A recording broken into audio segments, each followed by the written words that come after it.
श्री स्वामी समर्थ. तुम्हा सर्वांचे माझ्या चॅनलमध्ये मनापासून स्वागत. शास्त्रामध्ये अनेक समस्यांवर उपाय म्हणून काही विशेष गोष्टी सांगितलेल्या आहेत. या विशेष गोष्टींपैकी आज काही गोष्टींबद्दल आपण जाणून घेणार आहोत. मात्र त्यापूर्वी जर तुम्ही चॅनलवर नवीन असाल तर चॅनलला सबस्क्राईब करा. व्हिडिओ आवडल्यास लाईक आणि शेअर करा आणि कमेंटमध्ये ओम नमो भगवते वासुदेवाय असे लिहायला विसरू नका. या विशेष गोष्टी केल्याने घरात धनधान्य सुख समृद्धी येते, लक्ष्मी मातेची कृपा होते, कुटुंबातील सदस्यांचे आपसातले प्रेम वाढते. काही गोष्टी आपल्या घरात असतील तर काही नसतील देखील. काही गोष्टी आपल्या घरात फक्त ठेवल्याने त्या प्रभावशाली होत नाहीत, तर त्यांना प्रभावशाली बनवण्यासाठी त्यांचा योग्य वापर केला पाहिजे. तर या गोष्टींचा वापर कसा करावा हे आज आपण जाणून घेऊया. या गोष्टी अतिशय लाभदायक असणार आहे, त्यामुळे व्हिडिओ स्किप न करता शेवटपर्यंत पहा. या 5 वस्तू आपल्या घरात योग्य प्रकारे ठेवाव्यात. या वस्तू योग्य प्रकारे ठेवल्यास आपण छोट्या मोठ्या 50 पेक्षा जास्त दोषातून मुक्त होऊ शकतो. यातील पहिली गोष्ट म्हणजे कामधेनू मातेची मूर्ती. कामधेनू मातेची वासरासह असलेली मूर्ती घरात ठेवल्याने सुख समृद्धी येते, नवग्रहांना मॅनेज करता येते. हे घरातील सजावटीचे सामान नव्हे, त्यामुळे कामधेनू मातेस घरातील देवघरात ठेवावे. तिला आणि वासराला रोज हळदी कुंकू वाहावे, त्यामुळे लक्ष्मी माता आणि गणपतींची कृपा आपल्यावर होते, नवग्रह संतुलित होतात. जर आपल्याकडे कामधेनू मातेची मूर्ती नसेल तर दररोज पोळ्या बनवताना गायीसाठी पहिली पोळी बनवावी आणि नंतर ती इतर कोणत्याही मुक्या प्राण्यांना खायला द्यावी. दुसरी गोष्ट रामचरितमानस. रामचरितमानस म्हणजे प्रभू श्रीरामांची कथा. याचा पाठ केल्याने आपण अनेक दोषातून मुक्त होतो. रोज 1 पान, 2 पान, 1 दोहा किंवा 2 दोहे देखील वाचले तरी आपल्याला पुण्य मिळते. रामचरितमानस पठणानंतर लाल रंगाच्या वस्त्रात गुंडाळून ठेवावे. या छोट्या छोट्या गोष्टी देखील अत्यंत प्रभावी असतात.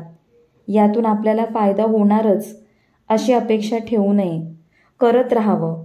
आपण केलेल्या कोणत्याही गोष्टीचे फळ कदाचित आपल्याला मिळणार नाही, मात्र त्याची नोंद देवाकडे नक्कीच केली जाते आणि वेळ पडल्यास त्याचे 100 पटीने आपल्याला फळ मिळते. तिसरी गोष्ट आहे तुळस. तुळस हे एक फक्त रोपटे नसून देवी आहे. तुळशी माता आपल्या सर्व चांगल्या मनोकामना पूर्ण करते, आपले घर धनधान्याने भरते आणि आपल्याला दोषांतून मुक्त करते. आपण तुळशी मातेची सेवा करावी. तुळशीजवळ जाऊन ओम नमो भगवते वासुदेवाय या मंत्राचा जप करावा. तुळशी मातेला आपले दुःख, आपल्या समस्या दूर करण्यासाठी प्रार्थना करावी. आपली प्रार्थना नक्कीच 41 दिवसात पूर्ण होते, कारण तुळस ही विष्णुप्रिय आहे. भगवान विष्णूंना तुळशीशिवाय नैवेद्य देखील दाखवला जात नाही. तुळशी मातेला केलेली प्रार्थना भगवान विष्णूंपर्यंत पोचते. संध्याकाळी तुळशीजवळ दिवा लावून प्रार्थना करावी. आपल्या घरातील सर्व समस्या सोडवण्यासाठी तुळशी मातेची सेवा आणि आराधना करावी. ज्या घरात तुळस असते त्या घरावर तुळशी मातेची कृपा नेहमी राहते. चौथी गोष्ट आहे गंगाजल. हिंदू धर्मामध्ये गंगाजलाला अनन्यसाधारण महत्त्व आहे, त्यामुळे प्रत्येकाच्या घरात गंगाजल हे असतेच असते. गंगाजल आपल्या घरात असल्यास त्याचा उपयोग करावा. गंगाजल मिश्रित पाण्याने बाळकृष्ण आणि महादेवांना अभिषेक करावा. असे केल्याने आपले नशीब उजळते, कारण गंगा, यमुना, सरस्वती या महादेवांना प्रिय नद्या आहेत. असे म्हटले जाते की गंगाजल मिश्रित पाण्याने महादेवांना अभिषेक केला तर सर्व सुखांची प्राप्ती होते. त्यामुळे या वस्तू आपल्या घरात असतील तर त्यांचा योग्य वापर करावा. छोट्या मोठ्या दोषातून आपली मुक्ती होते आणि जीवनात यशच यश मिळते. त्यानंतर शेवटची गोष्ट म्हणजे मोरपंख. मोरपंखाची विशेषता आपल्या सर्वांनाच माहीत आहे. मोरपंख श्रीकृष्णांना इतके प्रिय होते की ते त्यांनी आपल्या डोक्यातच लावले होते. लहान असताना आपण सुद्धा मोरपीस ह्या पुस्तकांमध्ये ठेवत असू. कळत नकळत या गोष्टींचा आपल्याला फायदाच होतो. बेडरूममध्ये मोरपीस ठेवल्याने वैवाहिक जीवन सुखमय होते.